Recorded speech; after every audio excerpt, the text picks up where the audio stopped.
My guest today is Eliza Wong, who's a certified executive coach and who has devoted more than 20 years to the study and practice of helping others live and lead on purpose. She works with some of the biggest names in tech and offers transformational leadership development and internal communication strategies to executives and teams around the world. In today's episode, Amy and I talk about her new book, Living on Purpose, 5 Deliberate Choices to Realize Fulfillment and Joy. Welcome to LIFEOLOGY. Oh, thank you so much, James. It's a pleasure to be here today. We had such a fantastic call in the pre-call, so I can't wait to hear more about you. I mean, you've done so many amazing things. So when I was reading your bio, I was like, oh my God, this woman is fantastic. And so she's going to teach us so many things today. So once again, welcome to LIFEOLOGY. Oh, thank you. Thank you. I'm so excited for this conversation. For where are you calling in today? Berkeley, California. Oh, Berkeley. Oh, in fact, if I remember correctly, aren't you also a professor there at adjunct? Oh, I'm an instructor at Stanford Continuing Studies and Berkeley Extension. Yeah.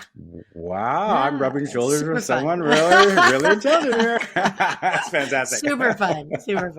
Now, how did you get into this whole transformational space? You know, I love this question so much.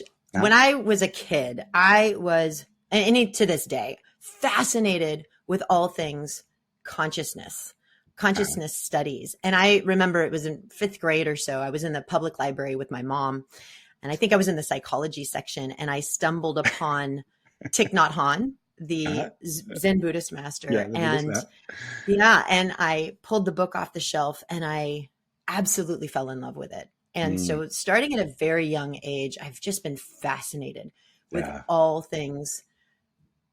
I want to say spirituality, but not in a dogmatic sense, but consciousness, consciousness studies, why are we here, existence. And so that's always been with me. But the way my brain has worked, I ended up studying mathematics. So I got my degree in math at UC Berkeley. Okay. Yeah. And I'm looking back, it makes perfect sense to me now because, it's the search for truth, really. And math is just a way of being able to discern amongst all of the information and data that is here in the universe, make sense of it.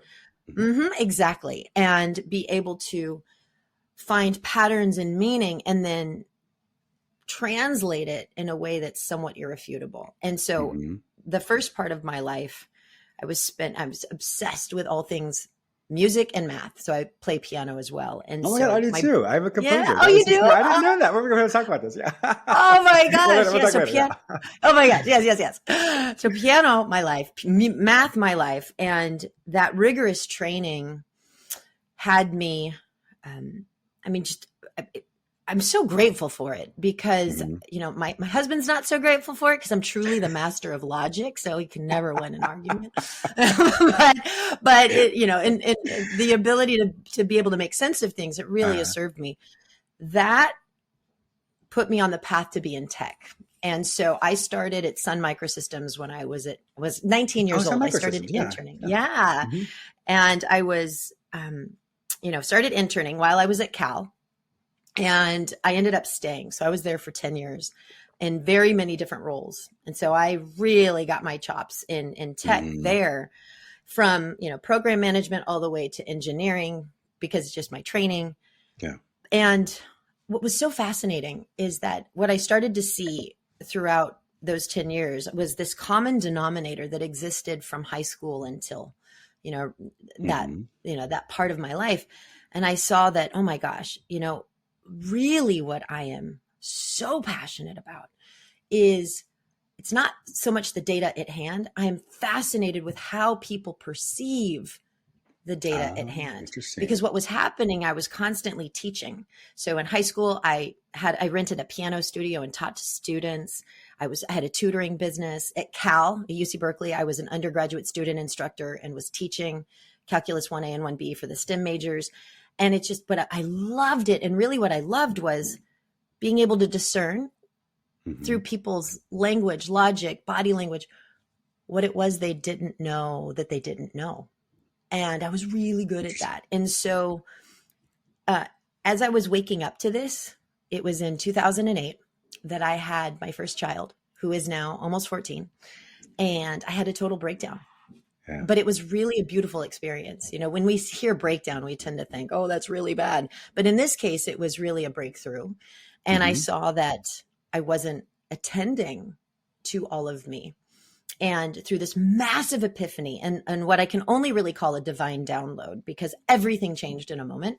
Sure. I decided to go back to school, got my master's in transpersonal psychology, having no clue what I was going to do with it. I just knew I needed to study it. And I was, my soul was saying, hey, you're super exercised and with all things left brain, let's get you balanced with all things right brain. And my instincts were right. And what was so wonderful was that it really balanced me to be able to do this work. Coaching found me. And so now it's been 10 years plus that I have been in this field. And I'll tell you, James, I truly live a miracle every day. Yeah, it is. Amazing. I'm so blessed. So blessed. Well, congratulations. It's always interesting because like you said, when you had that breakdown, everything in life can either be a stumbling block or a stepping stone. And so you redefined what that looks like. So just as you teach people what they know or what they don't know, you took this opportunity to say, yes, perhaps the cognitive schema of my life or just how I look at the world is all of a sudden different. And so let me do something about it. So you had this intuition, you went and did different things. And so you actually emulate and model what you teach as well with your executives and all the other people you work with. Yeah, thank you. Absolutely. And, my practice name, Always on Purpose, that wasn't an accident. I named it that. All right.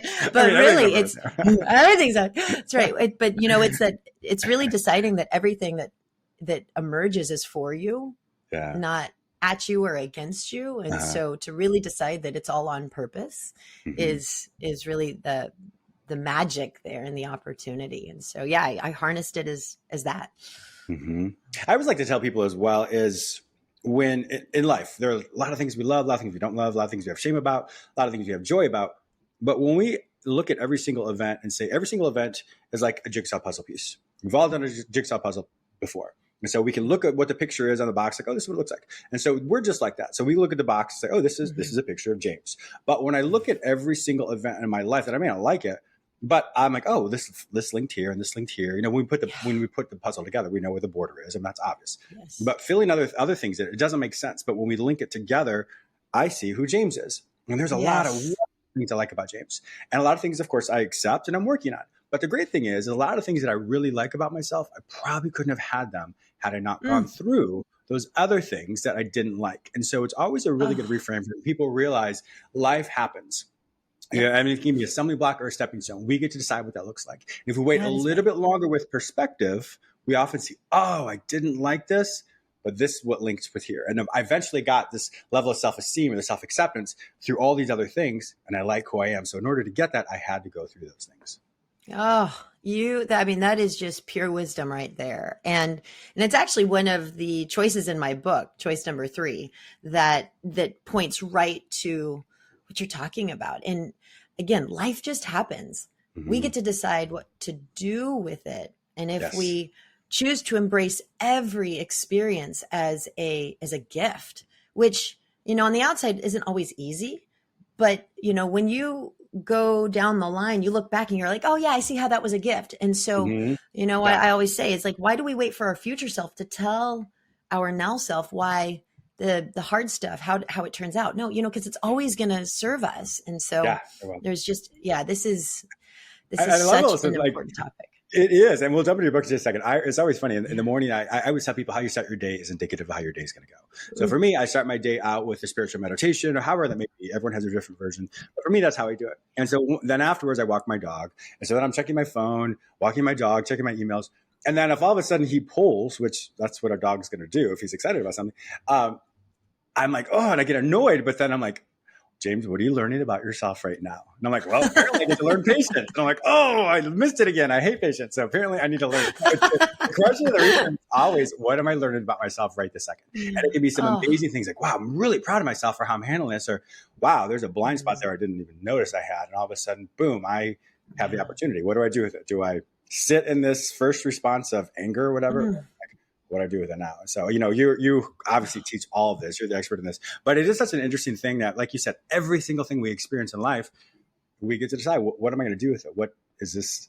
What am I learning about myself? And so the point of self-development is to simply always ask yourself that question, because you'll really understand who you are as opposed to going on autopilot. Oh, and you know what? That is exactly what it means to be on purpose.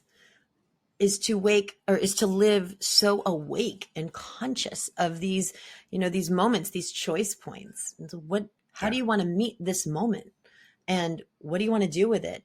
And what I love about what you just shared, James, is that you are so on purpose, even to the point where if your dog pulls, there is a gift in that. I mean, that what a gift to live so awake. I mean, wouldn't you agree as a result of that your life feels incredibly vibrant and purposeful? It does. And I'm no different than anybody else. Anybody else can do this as well. It's just something you and I practice, and everybody else I'm sure practices as well. It is. It does. It is sometimes like, oh my gosh, and I'm learning so much, and I love to learn. And sometimes I'm like, oh my God, I'm exhausted because I've learned so much. And I'm like, what do you learn about yourself with that? I'm like, oh, stop. I'm like, it's too much. But it is funny. It was funny when you said about as a little girl, when you pulled out that book. It was very similar for me as a little boy. I was in kindergarten. I was playing with my friends. I look around and I see my shadow. And I was like, oh my gosh, what if I am the shadow and the shadow is me? And my friends were like, you're weird. And then they went and ate glue. And I'm like, okay, that was my moment, but it made sense when you said about yours. And I think a lot of people who have that natural affinity to teach and to learn, we get it at a young age. I mean, everyone gets it at different times, but when you truly have this, the way your mind works, you see things in a different way. And I think that's why obviously you're so successful. What you do is because you constantly learned and looking for new knowledge and looking to be able to translate it from an esoteric aspect to a practical technique that people can use. Well said. Yes. Yes. Well, I want to transition into your book, Living on Purpose, 5 Deliberate Choices to Realize Fulfillment and Joy. So what happened for you? You're like, I have a book here and it needs to be written. Yeah, that's exactly right.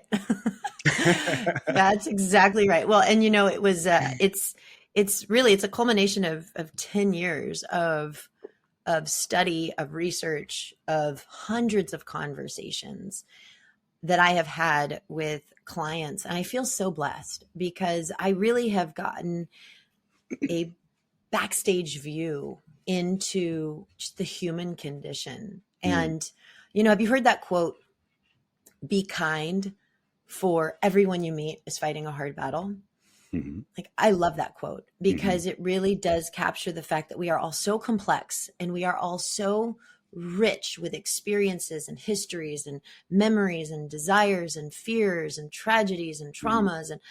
And we're quick to assume that, especially with social media, we're quick to assume that everybody's life looks great and they're normal, but I'm not.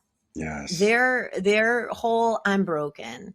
And, having had so many conversations within so many contexts with so many leaders and just, the whole walk of folks, it was just so obvious that I had to write this book. I had to write this book. And so it was, and I knew it was going to happen. And so it was like kind of 5 years ago, I was like, all right, I'm going to do this. But I knew that when the time was right, it was going to emerge in its right time with the right support, with the right, all of those things. And it sure enough did. Yeah.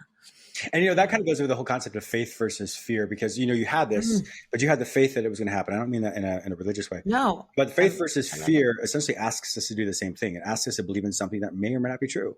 And so I always think, think of as little kids, we watch the cartoons, a little angel, a little devil. And so the fear is a little devil, and the angel is the faith. And so it goes to the whole concept of when you were going to write this, but I think so many times people, they know they have a dream and they know they want to do something, but then the fear kicks in. What if nobody reads it? Or what if I can't sell it? What if it's not good enough? And all those self-doubts come in. And so it's a whole concept that, you went with a faith version, and it's something we all can learn is what do we do? When we have choices like this, you have an opportunity, you were given a beautiful book that we're going to talk about in a second, but you decided this is what I want to do. I want to use that faith version of whether nobody reads it or not, this is what I'm supposed to do. And so you work through whatever those thoughts were. We all have a version of just that insecurity at times, that part that can really stop us. But, the great thing is, and you're on this side of the camera now, which I'm sure before, as you work through your own versions of things, you're able to say, yes, now I have something that I really want the world to read. How did you come up with the 5 different choices? It has been a very organic process of discovery, derivation, where it's, when beginning in 2011. Well, actually earlier than that. I just didn't know it. I really have been coaching for a long time, but formally and professionally that began near the end of 2010, 2011 is when I really launched it. And I think, again, because of my math brain and the way it's structured to understand patterns, meaning, and make sense of things, I was starting to see trends in a lot of the things I was hearing. And I was starting to make distinct ways of being and processes and tools and frameworks and mindsets that were really rather thematic in a lot of these conversations. And, you know, one of the best things I did early on in my career was to blog, right? And I had gotten some advice that just blog, you know, really to show up in the world. And I decided to do it every other week, really for myself, as a way of just being accountable, but to distill what it was that I was experiencing in these conversations. What were the themes? What were the overarching lessons? What were the patterns? What were the ahas and the tools that could be applied in many different use cases? And what I didn't realize was that I was really preparing myself to create this body of work that really is quite universal. And it's, I feel so blessed in, again, like how you said, you know, these little puzzle pieces, you just have to trust that it all makes sense in the bigger picture. It did. And so, right. And so here we are. And that's kind of how it all came to be. And I would love to go back to something you said, that faith over fear. What a beautiful, brilliant way of putting it. And I think something that I was very clear about beginning this process, even starting Always on Purpose, like no part of what I do and no part of this book has been a strategy. No part of this has been, I've got to do this so I can make money. I've got to do this so that I can be big in the world. It is all truly in service to making the world a better place. And so I think what allowed me to push through the discomfort of, well, what if nobody reads it? What if? Well, it's like, well, who cares? It's got to be out there, because if it helps one person, then I've done my job. You know, ideally it'll help more than that. But for me to say, you know, I'm not even going to entertain fear here. This is really, I'm so clear about what I'm standing for, and I have to choose it. I have to continue to choose that stance, because guess what? The world out there is pretty compelling, you know, and then you're going to get a lot of advice from people like, oh no, what's your business plan? Oh, what's your marketing plan? I'm like, whoa, hold on. Let's get really clear about what this is about.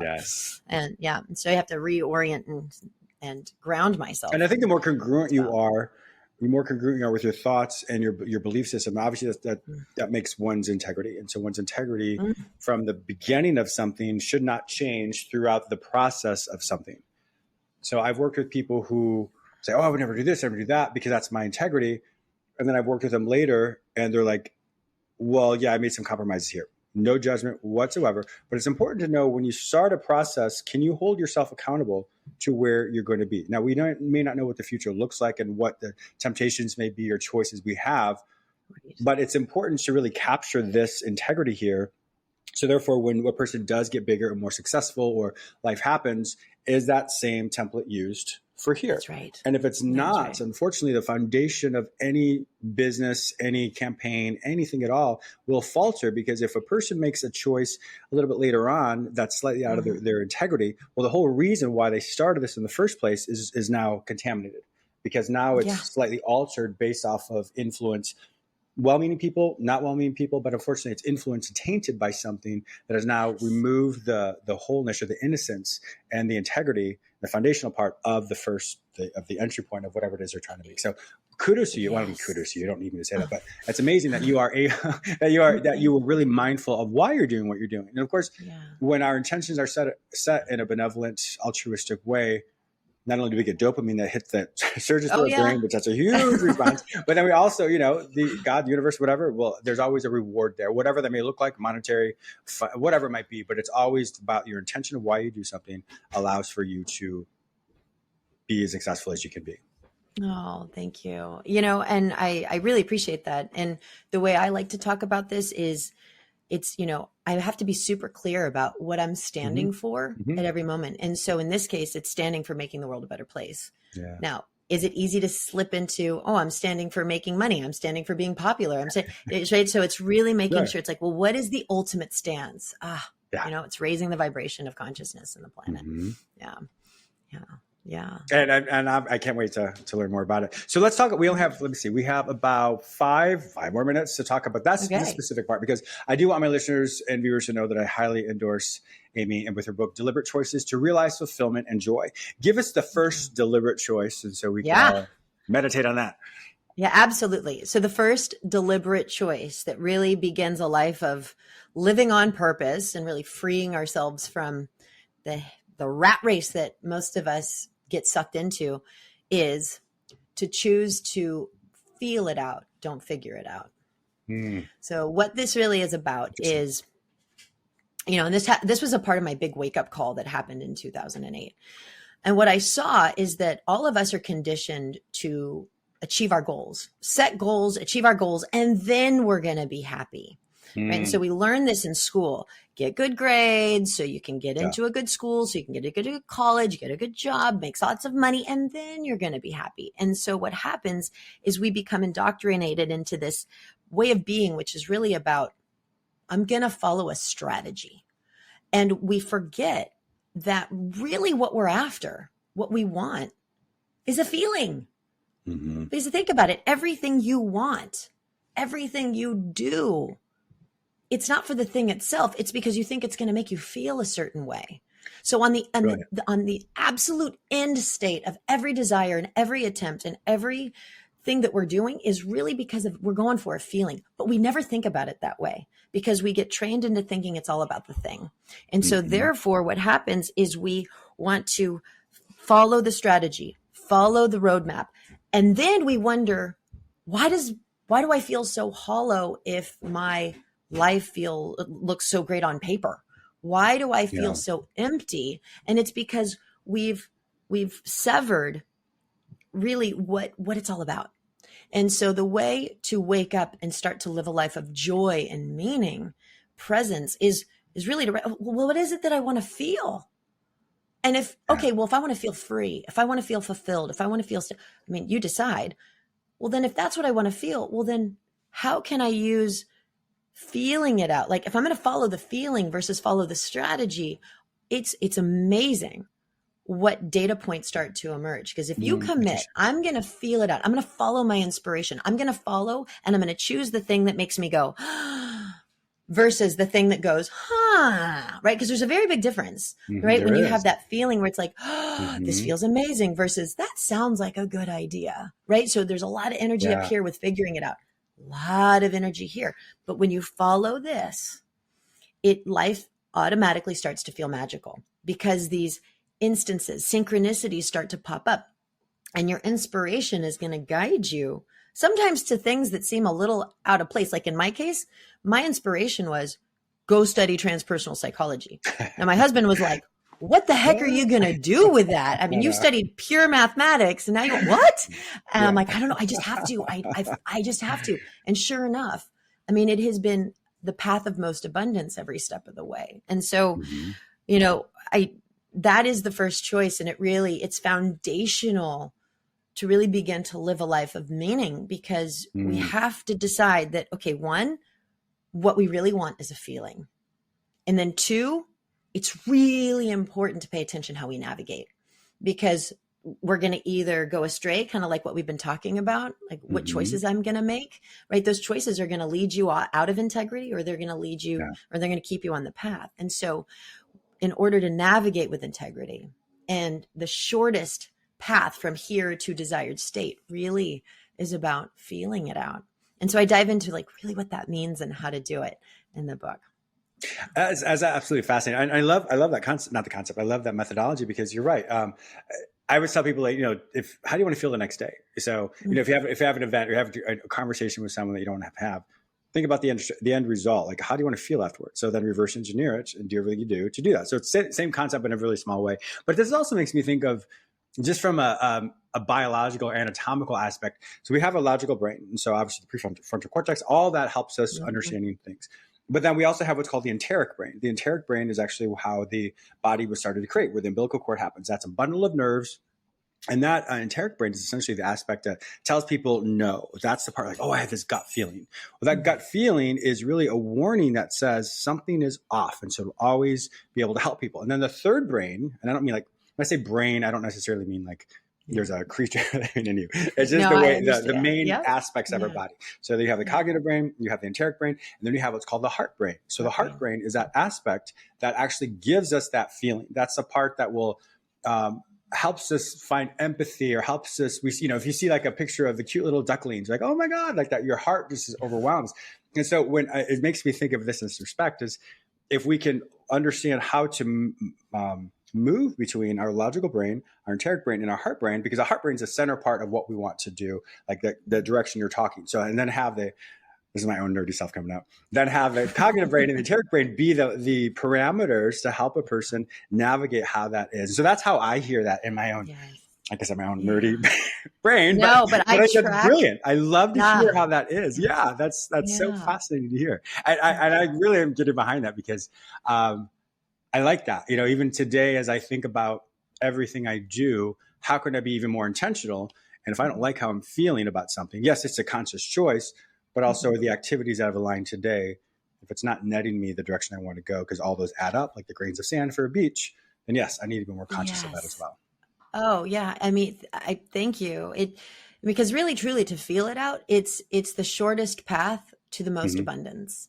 But, we convolute it by thinking, okay, let me follow a strategy. Right. And so it's this roundabout way, hoping we'll get to an unacknowledged desire feeling state. And then, we're all kind of confused. So, yeah. Unfortunately, Amy, our time is up. You and I could literally talk all day. We probably will some other time. But if my listeners and viewers want to find out more information about you and to purchase your book, Living on Purpose, 5 Deliberate Choices to Realize Fulfillment and Joy. There it is for my viewers. Here it is. Find all this information online. Yeah. You can find me at alwaysonpurpose.com. And my book, Living on Purpose, is at Barnes & Noble and at Amazon. You can order it there. And if you are on social media, I am on LinkedIn, and my handle is Amy Eliza Wong. Excellent. Well, Amy, thank you so much for being a fantastic guest on my show today. You're always welcome back. I highly endorse Amy and her book, one more time, Living on Purpose, 5 Deliberate Choices to Realize Fulfillment and Joy. My viewers and listeners also know that if they cannot find this information any other place, simply go to the show notes at jamesmiller.lifelogy.com, and I'll have a complete list of all of her information. Amy, thank you so much for being a fantastic guest. Thank you so much, James. This was a pleasure.